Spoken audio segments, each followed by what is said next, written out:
secret to shooting the K95 or other light rifles is basically the grip.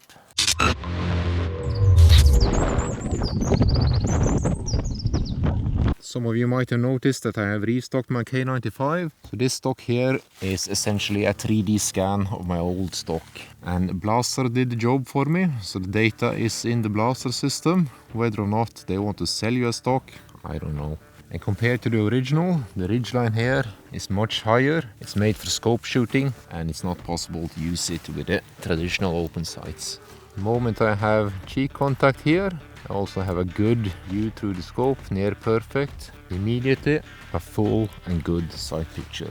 And this is with a light cheek contact, because with a light rifle I don't want to exert a lot of force here and possibly push the rifle sideways because I'm too eager or not having the head correctly. And as for length, I can lie straight behind it, have a good position, perfect scope weld, and it's not specialized enough to exclude any of the other positions. I can just use it as a normal hunting rifle.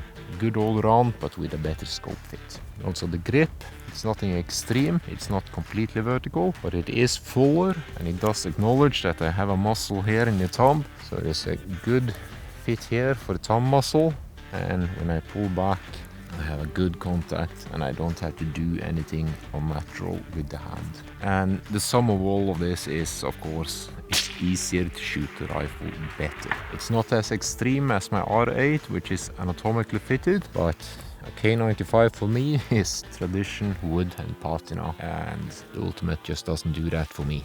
Other things I've done, well, I put on an oil finish, a lot of oil. I possibly ruined the stock here with that smart not so smart solution, and every surface where you have metal wood contact I used Imperial waxed. So the steel here is waxed and it's going to be a better than nothing seal against the water when it's raining.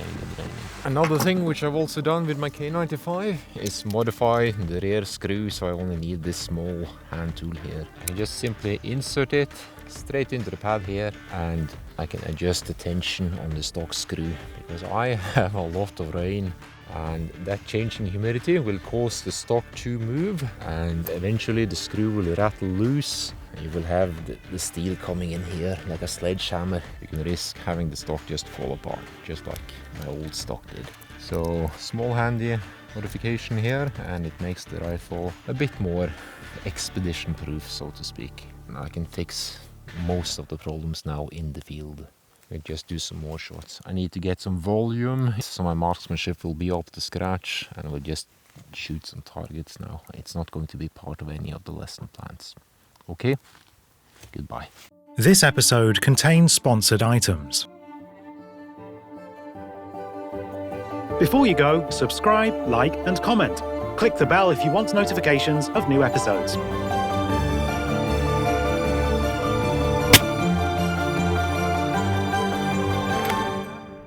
And the secret to shooting the K95 or other light rifles is basically the grip. I'm basically just trying to find back to my shooting shape and hold elevation properly. And as you see, I'm not consistent as of yet.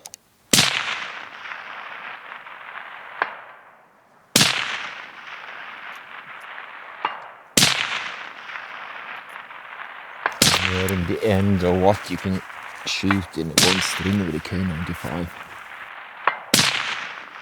And as you can see, there's a fair bit of mirage coming off now, so the target is getting difficult to see. And as you see, despite this being a very lightweight rifle, I have no problem holding the waterline at 608 meters. With the K95 you will shoot better if you can control the grip. And by controlling the grip, I mean having the correct placement and the correct pressures. So the first thing I want you to learn, and this rifle is empty, is being able to put the trigger finger on, and it's going to be 90 degrees on. So when you pull back, the force travels straight back without moving the rifle sideways anyway. I start with the trigger finger. You need to get that straight in on the trigger, and then the rest of the hand just hooks in here, just like a hook. And that just pulls the rifle back in to the shoulder and putting the finger on the trigger. Nothing happens to the reticle then. The second part of the grip is getting the rest of the fingers in on the grip in the same manner as on the trigger, and when you pull, it's going to pull the rifle straight back without any of the sideways movement. So it's almost like a hook. Trigger finger, the rest of the fingers push back into the shoulder, and the thumb, I just place it on the screw. I'm not holding, I'm not pressing, I'm not correcting, I'm not steering. I'm just resting with a full contact on the skin. Let's see that with the reticle. I'm on target via position, trigger finger on, hand gripping, pulling the rifle back and resting the thumb.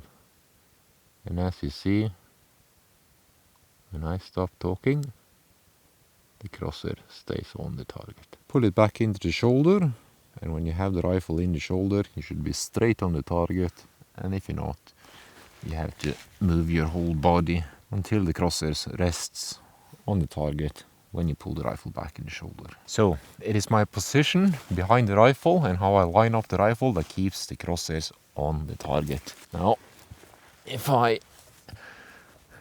can see my legs back here. If I lie sideways and I repeat the same procedure in the reticle, so now I'm aiming and now I'm pulling, and you can see as I pull that the reticle goes off the target by a ridiculous amount. Sideways angle and increasing the pressure, and you can see how the reticle just goes off. So that's not going to work. So I'm going to be straight behind the rifle, safety off, finger on trigger, hooking the rifle, pulling back, resting thumb.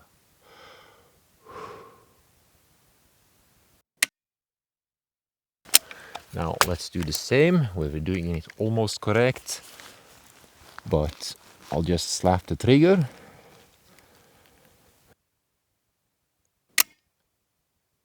And you can see I end up in a different spot. So basic marksmanship, and you will have much success with your K95. So this here is 608 meters with the K95, corrected for the pressure, so more or less on the bar. Poor marksmanship, poor wind call and marksmanship, and the rest of the group is very steady. So yes, you can shoot well at range with a K95 as well.